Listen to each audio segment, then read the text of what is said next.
Hola hermanos y hermanas, bienvenido una vez más al canal de Conectados con Cristo. Es un canal de estudio bíblico en el cual profundizamos distintos temas respecto a la palabra del Señor. Mi nombre es el hermano Igor Núñez de Pedro Rico y en esta oportunidad vamos a compartir un estudio que dice relación sobre si es o no una buena persona puede ser salva. A modo introductorio, permítame comentar que hace algunos años yo acompañaba a una madre de más de 90 años que en el funeral de su hijo. Obviamente el hijo tenía más de 60, si es que no 70 años. Y conversando con ella, me decía que su mayor consuelo era que su hijo siempre había sido un buen hombre. Y por ello, ella estaba muy tranquila y decía, mi hijo siempre fue bueno y por eso pensaba que estaba en los cielos. Vale decir, una vez muerto este varón,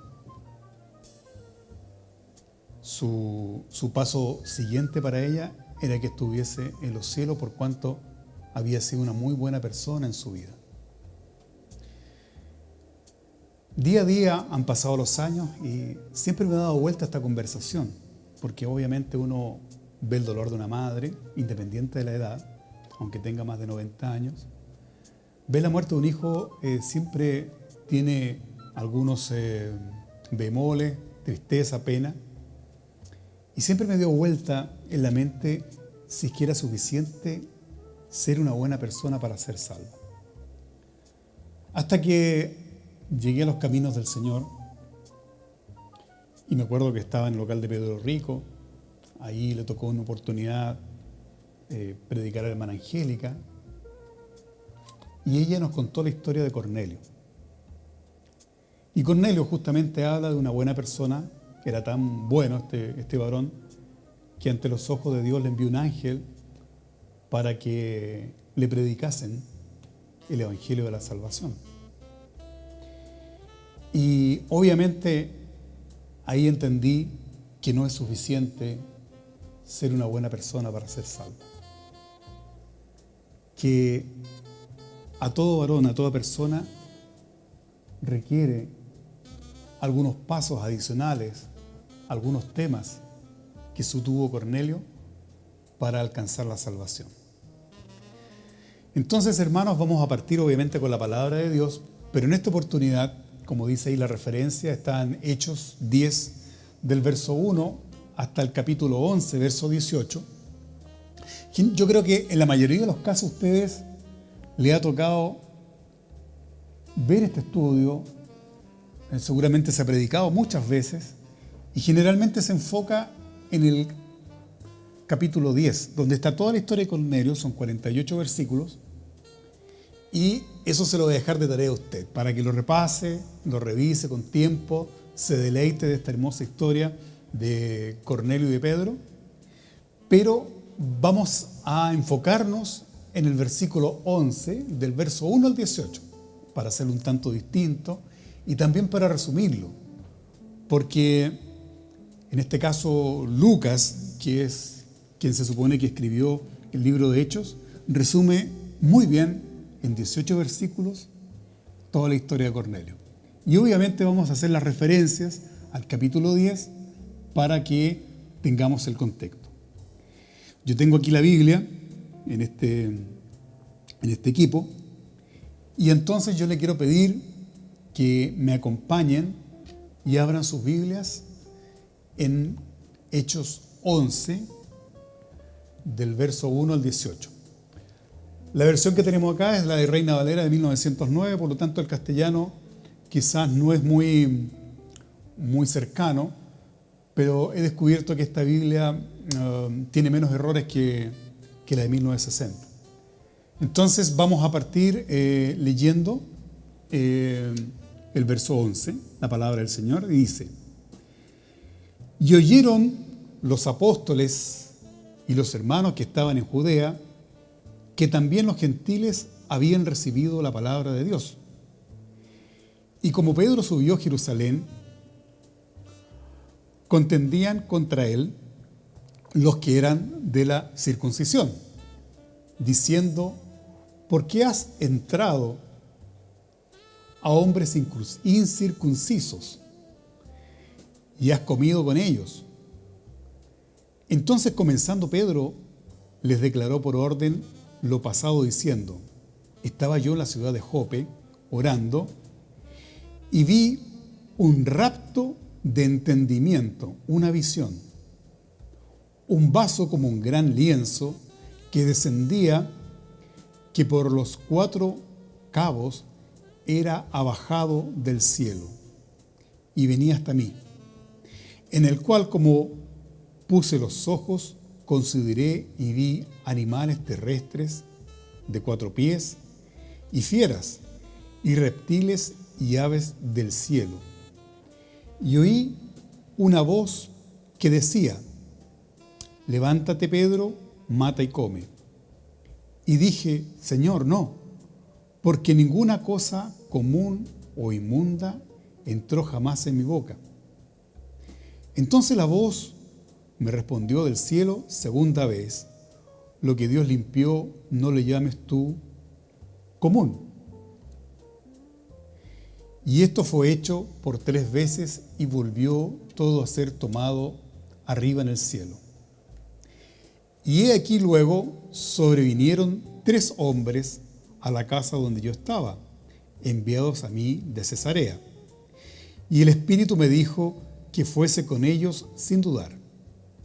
Y vinieron también conmigo estos 6 hermanos, y entramos en casa de un varón, el cual nos contó cómo había visto un ángel en su casa, que se paró y le dijo: envía a Jope y haz venir a un Simón que tiene por sobrenombre Pedro, el cual te hablará palabras por las cuales serás salvo tú y toda tu casa.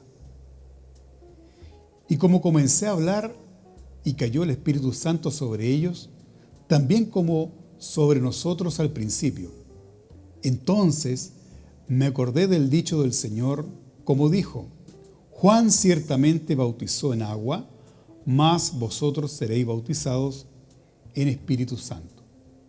Así que si Dios les dio el mismo don, también como nosotros, que hemos creído en el Señor Jesucristo, ¿quién era yo que pudiese estorbar a Dios? Entonces, oídas estas cosas, callaron y glorificaron a Dios diciendo: de manera que también a los gentiles ha dado Dios arrepentimiento para vida.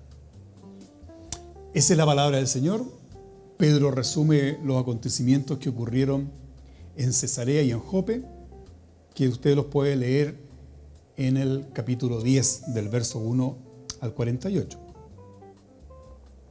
Bien, ¿por qué hemos querido utilizar este verso 11? Por el dilema que significó para los primeros hermanos circuncisos lo que había ocurrido en Cesarea, lo que había ocurrido en cuanto a que el Espíritu Santo se había derramado por primera vez a un grupo de gentiles. Y esto, hermanos queridos, la clave se conoce como el sincretismo religioso. El sincretismo religioso es un concepto que ocurre cuando 2 culturas están cercanas y se transmiten distintos aspectos de una cultura. Una cultura la compone las leyes, el modo de gobierno, la religión y el gobierno. Entonces, cuando 2 culturas están cercanas unas a otras, se comparten de alguna manera algunos de estos aspectos. Las leyes de uno, la manera de gobernar de otro y también la religión. Entonces, el sincretismo religioso se refiere a cuando 2 culturas están cercanas, y una de ellas adopta la religión de la otra cultura. Bien, dicho eso y planteado uno de los aspectos fundamentales de este capítulo 11, vamos a desarrollarlo. Primeramente veamos el escenario. ¿Dónde se desarrolla esta situación? Bueno, son tres las ciudades que se hacen referencia en el capítulo 10 y el 11. Una es Judea, dentro de la provincia de Judea. Una es Jerusalén, ¿cierto? La otra es Jope y obviamente Cesarea. Jerusalén en ese tiempo era la capital del reino de Judá y en consecuencia la capital de la provincia romana de Judea. En el año 70 después de Cristo, cuando fue destruida, fue Cesarea la que tomó el control, por así decirlo, tomó la potestad de ser la ciudad capital de la provincia de Judea. Y Jope, como lo podemos ver aquí en este pequeño gráfico, Jope se encontraba en el mar Mediterráneo y habían del orden de 50 kilómetros entre Cesarea y Jope y unos 150 entre Jerusalén y Cesarea. Cesarea era una de las más importantes ciudades de la provincia de Judea. Fue construida por Herodes entre el año 25 y el año 12 a.C. Y como ya dijimos, era la sede de la prefectura romana. Fue la capital administrativa a comienzos del año 6 a.C. y como decíamos anteriormente, el año 70 fue la capital de la provincia cuando se destruyó Jerusalén. Era un puerto tan grande como el puerto más grande de Grecia, de los atenienses, que se llamaba el Pirineo. Y la ciudad tenía del orden de 125.000 habitantes en 3,7 kilómetros cuadrados. O sea, estamos hablando de una comuna o de una ciudad como una de las nuestras en el sur del país, del orden de 125.000 habitantes. No era poco, era una gran ciudad, una planicie extensa. Y en consecuencia, una ciudad clave para el Imperio Romano. En ese lugar, en Cesarea, vivía Cornelio. Doy el contexto de Cesarea para que nos demos cuenta, dentro del Imperio Romano, que Cornelio era un soldado que vivía en una de las ciudades más poderosas del Imperio Romano, una de las ciudades más grandes y claves. Y Cornelio era un centurión romano, sería equivalente hoy día a un capitán de ejército, y que tenía a cargo la compañía La Italiana. Nosotros pensamos, seguramente este era un hombre romano de nacimiento, probablemente perteneciente a una de las familias más ilustres de la ciudad capital, de Roma. Y en consecuencia venía con todo este acervo cultural del Imperio Romano, de sus leyes, de sus gobernadores, de su lengua y también de su cultura religiosa que se había basado en la cultura, o más bien dicho, en los fundamentos griegos que tenían sobre la religiosidad, que obviamente era politeísta. Sin embargo, para los judíos, este varón simplemente era un extranjero más que tenía una gran autoridad en el ejército romano y también en esta ciudad. Seguramente creció en Roma y obviamente con esta influencia cultural. Sin embargo, este varón había dejado atrás las enseñanzas religiosas de sus padres cuando llegó a la provincia de Judea y conoció al Dios de Abraham, de Isaac y Jacob.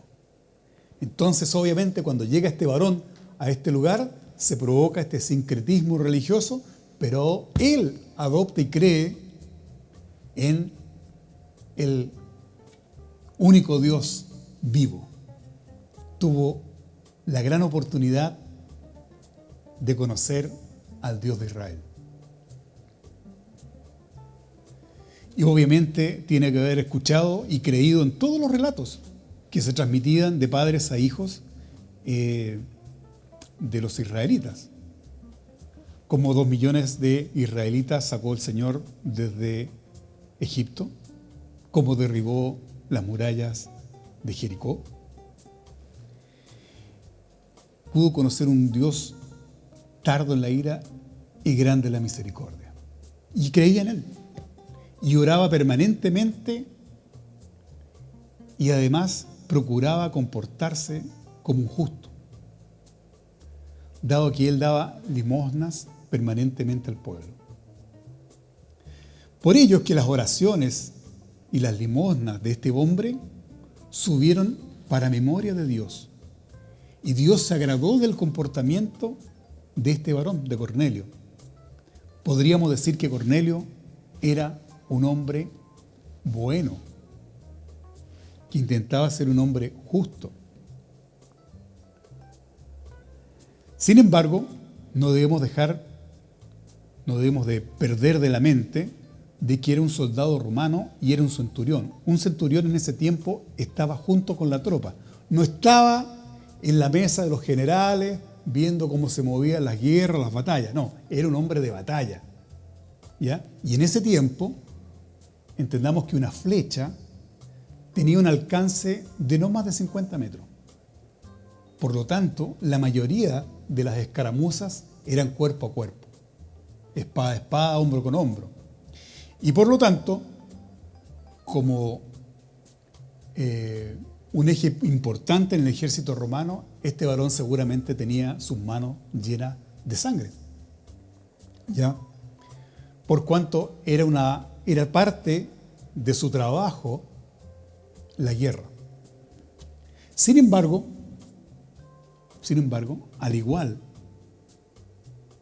que los malhechores que murieron con Cristo, Dios tenía un perdón para él. Tenía la posibilidad de que este varón salvase su alma. Entonces, Dios, agradado de este varón, le envió un ángel para decirle que sus oraciones y limosnas habían subido ante Dios. Y que debía llamar a un tal Pedro, Simón Pedro, que se encontraba en la ciudad de Jope. Obviamente mandó unos siervos y en ese tiempo se caminaba. Por lo tanto, esos 50 kilómetros de distancia pasaron de un día a otro. Simón Pedro, o el apóstol Pedro, moraba en la casa de un cristiano, de un hermano cristiano, que también era de nombre Simón, curtidor, vale decir, trabajaba con cuero, o preparaba el cuero de las vacas, transformaba el cuerito de las vacas en cuero para ser usado en ropa. Pedro es un judío, obviamente un judío de nacimiento, nació en la ciudad de Bethsaida y era de oficio pescador, junto con su hermano Andrés, pescaban en el mar de Galilea, hasta que llegó un hombre llamado Jesús y los llamó a ser pescador de hombres. Estos dos hermanos, Simón Pedro o Pedro y Andrés, vivieron y participaron del ministerio de nuestro Señor Jesucristo. Comieron con Él, vivieron con Él, oraron con Él, sufrieron con Él, gozaron con Él. Entonces, como buen judío, o como judío de nacimiento, Pedro seguía las costumbres judías, y una de ellas era que era un pueblo apartado para Dios, alejado de comer animales inmundos y de juntarse con extranjeros. Comer animales y juntarse con animales inmundos y juntarse con extranjeros era una abominación para un judío. Bien, entonces vamos a ver cuál fue el conflicto que tuvo Pedro, toda vez que tenía esta cultura, esta costumbre de que no podían comer ningún tipo de animal, ni tampoco juntarse con extranjeros. Dice la palabra del Señor, ahí lo vemos en Hechos 10, del verso 10 al 16, dice: tuvo gran hambre y quiso comer, pero mientras le preparaba algo, le sobrevino un éxtasis y vio el cielo abierto y que descendió algo semejante a un gran lienzo que atado a los 4 puntos era bajado a la tierra, en el cual habían todos los cuadrúpedos terrestres y reptiles y aves del cielo. Y lo vino una voz: levántate, Pedro, mata y come. Entonces Pedro dijo: Señor, no, porque ninguna cosa común o inmunda he comido jamás. Volvió la voz a él la segunda vez y le dijo: lo que Dios limpió, no le llames tú común. Esto hizo 3 veces y aquel lienzo volvió a ser recogido. Entonces, el conflicto de Pedro, ¿cuál era? Era obedecer la voz del Señor o obedecer las costumbres ancestrales de su pueblo, que por supuesto estaban basados en los acontecimientos que ocurrieron con Moisés.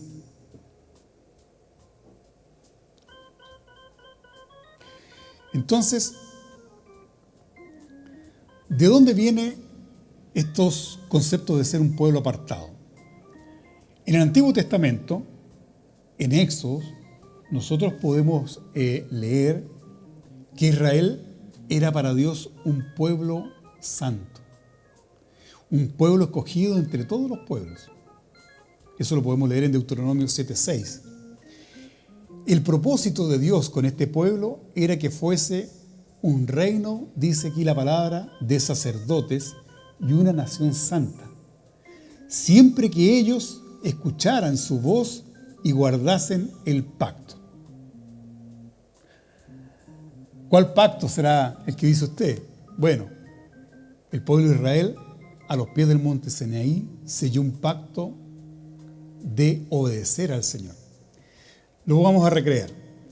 En Éxodo 19, del verso 5 al 6, dice: ahora pues, si diereis oído a mi voz y guardaseis mi pacto, vosotros seréis para mí especial tesoro sobre todos los pueblos, porque mía es toda la tierra y vosotros seréis mi reino de sacerdotes y gente santa.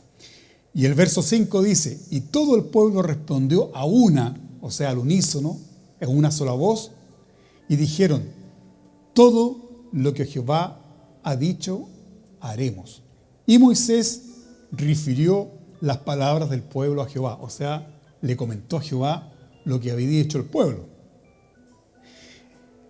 Cuando los israelitas dijeron esto, aceptaron ser el tesoro especial de Dios, un reino de sacerdotes y gente santa, y habían comprometido a hacer lo que Jehová dijera.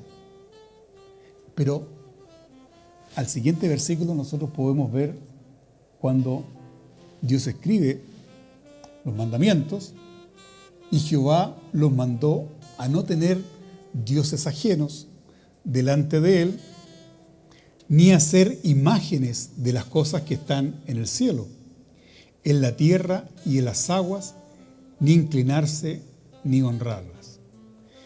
El versículo 3, 4 y 5 de Éxodo 20 dice: no tendrás dioses ajenos delante de mí, no te harás imagen, ni ninguna semejanza de cosa que esté arriba en el cielo, ni abajo en la tierra, ni en las aguas debajo de la tierra.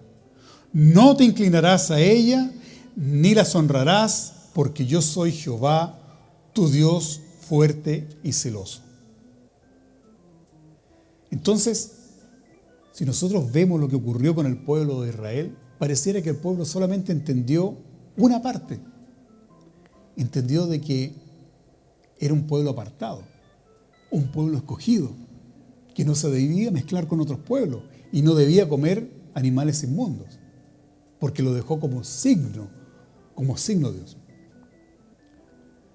Sin embargo, lo importante y lo relevante, la preocupación fundamental de Dios era que este pueblo no adorara dioses ajenos, que no adoptara culturas religiosas de los pueblos donde iba a habitar, porque al adoptar esas culturas religiosas, ellos se iban a apartar e iban a dejar a Jehová, Dios Todopoderoso, lo iban a dejar de lado.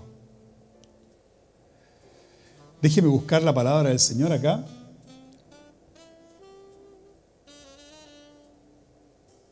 Dice Levítico, verso 23 en adelante, dice: y no andéis en las prácticas de la gente que yo echaré de delante de vosotros. Me voy a saltar algunos versículos y voy al versículo 24. Dice: yo Jehová, vuestro Dios, que os he apartado de los pueblos, por tanto vosotros haréis diferencia entre animal limpio e inmundo. No ensuciéis vuestras personas en los animales. Y el verso 26 dice: habéis pues de serme santos, porque yo Jehová soy santo y os he apartado de los pueblos para que seáis míos. Anótelo. Levítico 20, del verso 20 al 26, yo he leído algunos en particular. Y Deuteronomio 7, del verso 1 al 6, vamos a leer el verso número 2, dice: no harás con ellos alianza, se está refiriendo a los pueblos en los cuales iba a estar en contacto Israel. No harás con ellos alianza, ni las tomarás a merced. Y no emparentarás con ellos, no darás tu hija a su hijo, ni tomarás su hija por tu hijo, porque desviará a tu hijo de en pos de mí. Vale decir, desviará a tu hijo de mí, lo apartará de Dios, de Jehová Dios. Y servirán a dioses ajenos, y el furor de Jehová se encenderá sobre vosotros y te destruirá presto, te destruirá rápidamente. ¿Qué pasó con Israel? Bueno, Israel deshonró su palabra, deshonró el pacto que había hecho con Jehová. ¿Por qué?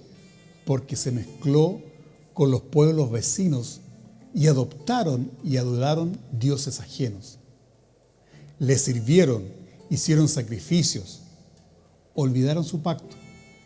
Y haciéndolo malo ante los ojos de Dios, le significó la caída.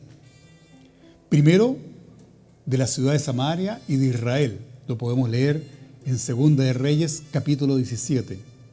Y luego, años después, fue la caída de Judá y la toma y destrucción de la ciudad de Jerusalén, que lo podemos leer en Segunda de Reyes, capítulo 25. Entonces, como decíamos inicialmente, esta mezcla de religiones, los estudiosos lo definen como sincretismo religioso. Y es la unión de las religiones cuando las culturas están en contacto, ya sea por la invasión de una con otra, ya sea por contacto comercial, o bien, cuando tomaban esclavos a los vencidos y se los llevaban, por ejemplo, a Babilonia. Entonces, cuando ocurría esta unión entre los dos pueblos, entre las dos culturas, se provocaba este sincretismo religioso. Bien, en ese contexto se encontraba Pedro, donde tenía un gran dilema. ¿Sigo las costumbres de los padres o escucho la voz de Dios? Obviamente, el Imperio Romano, cuando llegó a Judea, trajo consigo la influencia de su cultura greco-romana. Su lengua hablada era el griego. Su esquema de gobierno, determinado por una jerarquía, dada obviamente por el César, el Senado y obviamente los tribunos. Sus leyes y también su religión politeísta. Entonces, cuando llega el Imperio Romano a Judea, para el judío estaba prohibido, obviamente, juntarse con estos extranjeros y ni decir, escuchar esos dioses ajenos. Pero para Cornelio fue una gran bendición, porque justamente, como decíamos hace un rato, le permitió conocer el verdadero Dios, el Dios vivo. Y dejó atrás su religión politeísta y comenzó a buscar, obviamente, a Dios en oración. Lo mismo podemos leerlo en Ruth. Ocurrió con Ruth cuando ella se convirtió a la religión de su amada suegra, Ruth del verso 1 al 16 al 17.